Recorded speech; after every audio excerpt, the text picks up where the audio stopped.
Hello and welcome to the channel. Today we will be taking a look at the TronXY X5s printer. A printer with a lot of interesting features. The most interesting feature of all is its size. The TronXY X5s is so big that it can easily contain its smaller brother, the TronXY X1.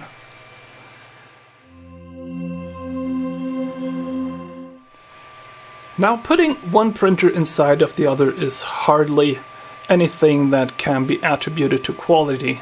So let's have a closer look at this big printer and see how good it is. It is big enough to build really big things. And being a Core XY printer, it makes pretty good use of the room that it has. A Core XY printer is a printer where the print head is moved in the X and Y axis by a set of belts that are driven from two steppers that are located on the outside of the printer.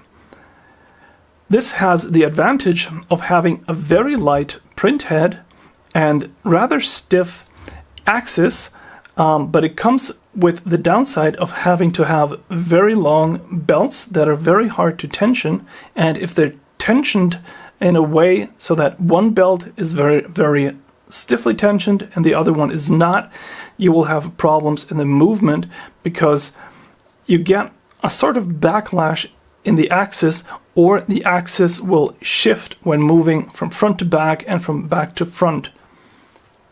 Like so many other printers available today, this design makes use of rollers on aluminium profiles. That is cheap, that is simple, and it works very good. As you can see, the belts are very long. Each belt basically passes over the whole length and width of the 3D printer once before it gets back to the print head. That has some upsides, that has some downsides, but the quality of these belts is pretty good. They're steel lined and they're very hard and have a very even backside, so they do not produce a lot of jagged movement when going over the bearings at the edges. That is pretty cool. Here you can see how the different belts are attached to the runner on the X-axis, and if I move this, you can actually see the complex movement of all the belts as they're moving in one or the other directions. And this is the way that this Core XY or H-type arrangement works, and it is really nice. So in here are bearings. Down here is a bearing. This here is the belt returning from the lower side. The upper belt is basically coming from the other side's stepper, and this makes for one of the problems, and that is that these belts are just so enormously long. And because all of these belts have to be moved through bearings several times, you do get a little bit of pattern in your prints because the belts do not move uniformly over the bearing, because on each and every point where they hit one of these bumps, it bends differently. So they don't get a round bend, it is more like a slightly edged bend around the bearing. And you can actually see this pattern inside your prints. But with this printer, it works out very well. There are other printers where this patterning is a lot worse. Also, the print head comes with an extra fan to cool the print, which is very good. And it has cable chains all around for the X and Y axis and for the Z axis. For a printer in this price range, this is a very good thing. So let's talk about print quality for a minute. The print quality of the printer is really good. as you can see from the test prints, it does have a problem with oozing, but that is something that you can fight through the setup. But all the test prints came out really, really well. It handled overhangs really nice. It did the overhangs within the pockets with very good quality, and even the almost impossible overhangs were still very good. Also, there are no signs of problems doing the thin walls, with the exception of a very small bit of backlash and a very small bit of Z-axis wobble. I think the Z-axis wobble can be taken care of, but the backlash issue will remain because the belts are just so long. But this is comparing it to a small printer, and for a printer of this size, the result is just amazing. That is really good. I didn't see any problems with symmetry. That is spot on. Same is true for the line width and the movement, where I have to say that I did see some ringing in prints if I go above 45 millimeters per second for the outside walls, which is basically the limit of the extruder in here. This extruder, if you want to see it as a part, is called the MK10 now. It is a pretty good extruder, although it is rather small and the cold end is a bit small. I would have preferred it if they had a slightly larger extruder head up here, so it would have been able to do higher speeds. The test print for oozing came out well with oozing, but the filament PTFE tube is almost 60 centimeters long, so you need to have a lot of retract and you need to get the retract right. And for this dragon print, which is, as always, Aria the Dragon from Luby, the print came out really well. All the edges are good, all the surfaces are well. Some slight stringing and oozing, but I almost got it figured out, and the retract setting now is at 6 millimeters with 14 millimeters per second speed. So that's almost it. It's almost dialed in. I'm really happy with the prints. I have to actually say that. I didn't expect the quality from a printer that was that big and that had belts that were this long. So it's really holding up to the promise. From a technical standpoint, as I already said, 40 watts on the extruder. It is a very small one, but the cooling is adequate. The fan on the side here is working pretty good, and the whole printing business, everything is really silent. I would have thought it was louder, but we'll get to that. The electronics box has a fan which is obnoxiously loud, and I'm gonna just get a new one for that. But apart from that, it's really, really nice. The heated print bed does a good job. There is no glass cover included with it, but this is polycarbonate, and you can take it off and bend it a little to get your prints off. But since I prefer Captain coated glass, I'm going to get one of those when I have the chance. But apart from that, there's no issue with this. Regarding the Z-axis wobble, you can actually see that the thread here is moving quite a bit inside of the nut here, and if I move it like this, you can actually see that it must be touching and pushing the bearings forward and back, and that's what gives us Z-axis wobble. And it will probably take some time to run in, but then I can set the bearing up at the top again, and it will probably make the situation a lot better. On the downside, I was actually thinking that these linear bearings here would have been able to take a bit more load.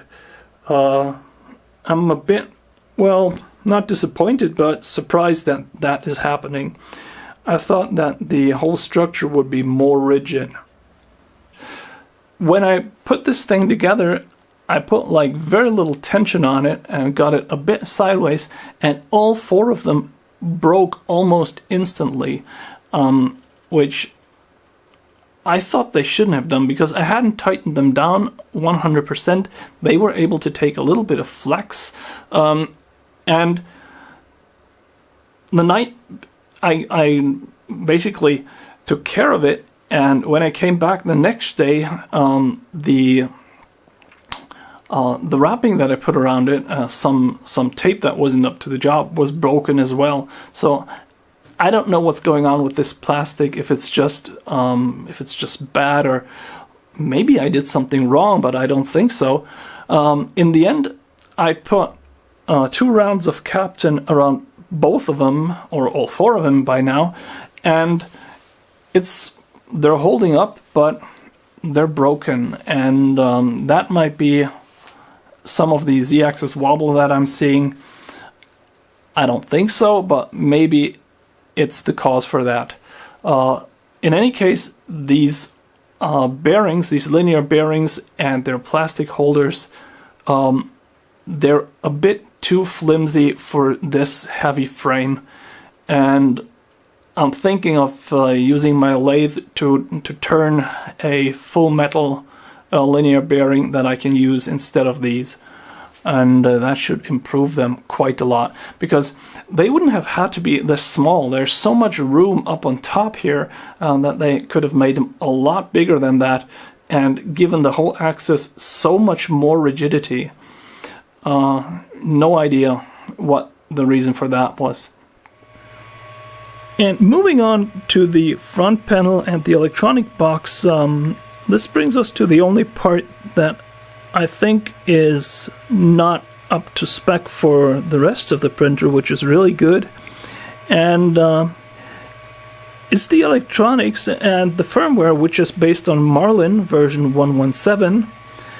That in itself isn't wrong or bad, but the display that this thing comes with has an encoder, and the encoder, unfortunately, is one of those that doesn't work well.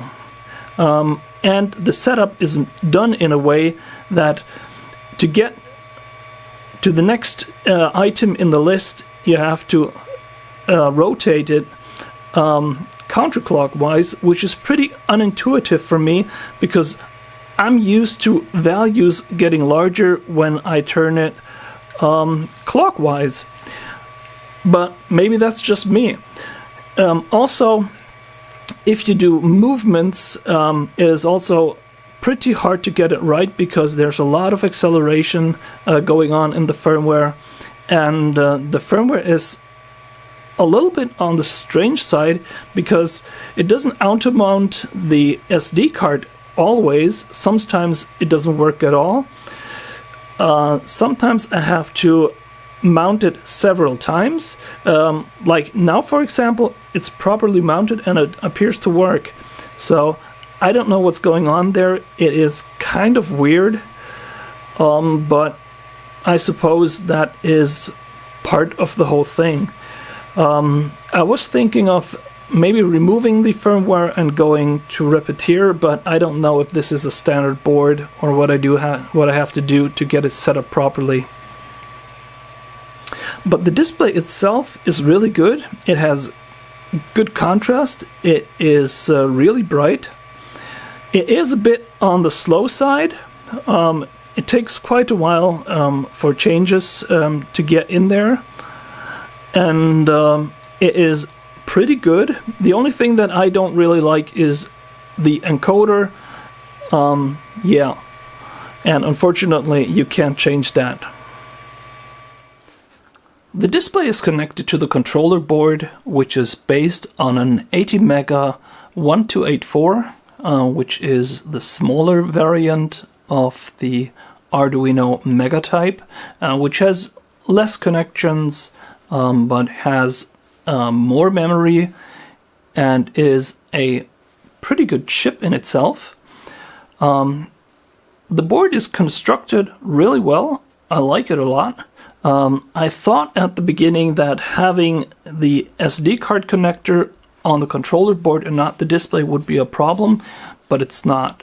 You can get to it really, really easy, and the whole thing just works out really well. I don't know if it's RAMs compatible or if it's like the other Maisie board that they use. I'm not really sure about that, but the board in itself is pretty solid. All the controllers are already mounted. They have coolers on them. The only bad thing would be if one of them breaks, then they would be very hard to replace. But let's hope that nothing goes wrong with it. Yeah. Also, the cable management is very nice. The only problem that I had was that I had to run one stepper cable from the left because this is going to the Z-axis stepper on the other side of the machine, and that cable was quite short. But everything else is really nice. The controller is one of the nice features. I was quite happy with that one. And the stepper controllers are good too, because the steppers are really, really quiet and they do move very evenly, so it appears that the currents are also set correctly. The extruder driver is the same one that was already used on the X1, and I like it a lot because it has a very, very good alignment of the filament. The filament is gripped really close to the driver gear, which makes for very good movement and very little slack inside the driver itself. And this one already worked out very well on the X1, and it works equally good on the X5s. One of the things that I like very much about this build is that all of the parts are designed for simplicity.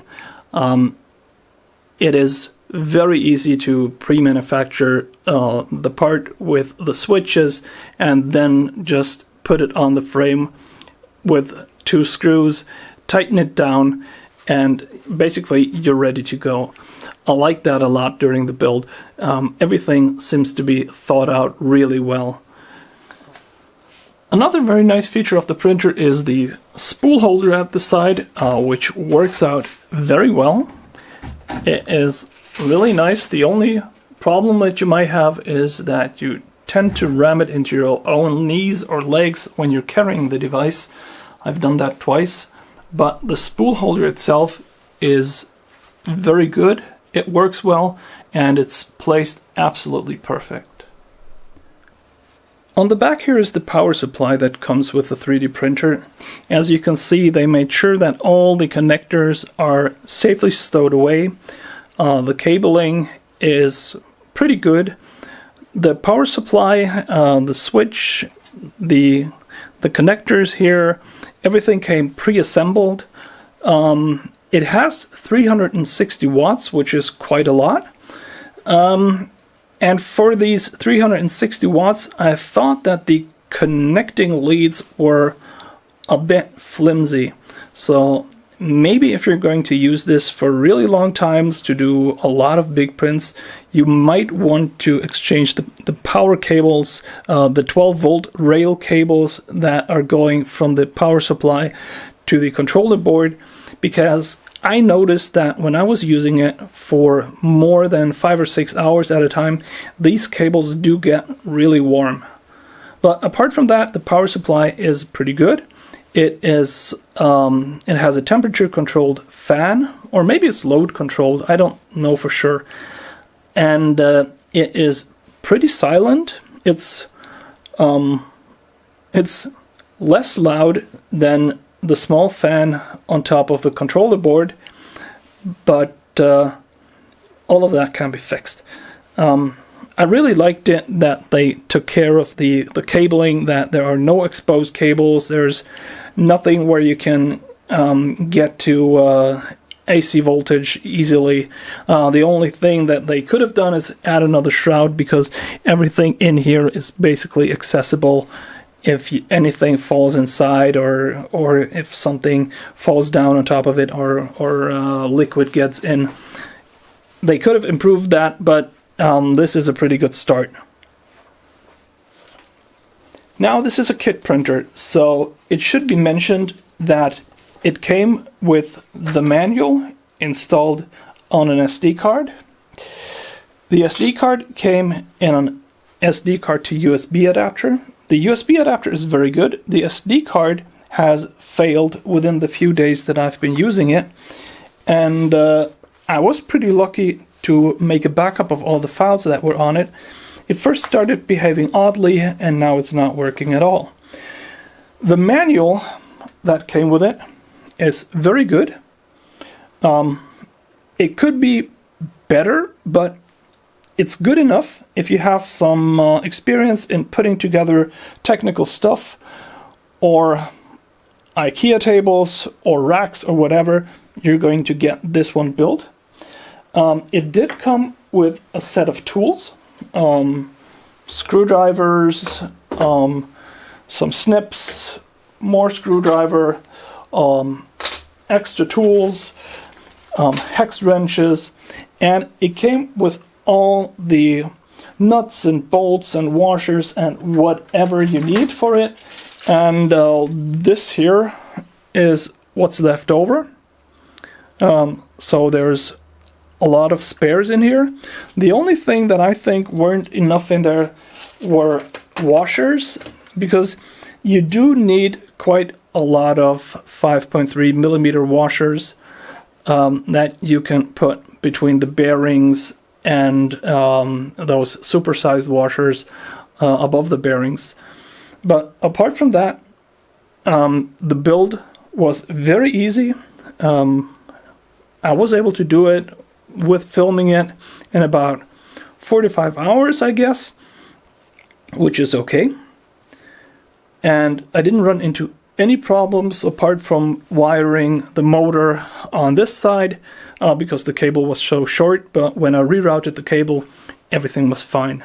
And it worked perfectly from the start, and it's still working well, apart from the SD card that is not working anymore. But SD cards fail all the time. I don't think it's a particular issue that has anything to do with this printer. Yeah, that is the review of the TronXY X5s. I hope you enjoyed it. Thank you very much for watching, and bye-bye.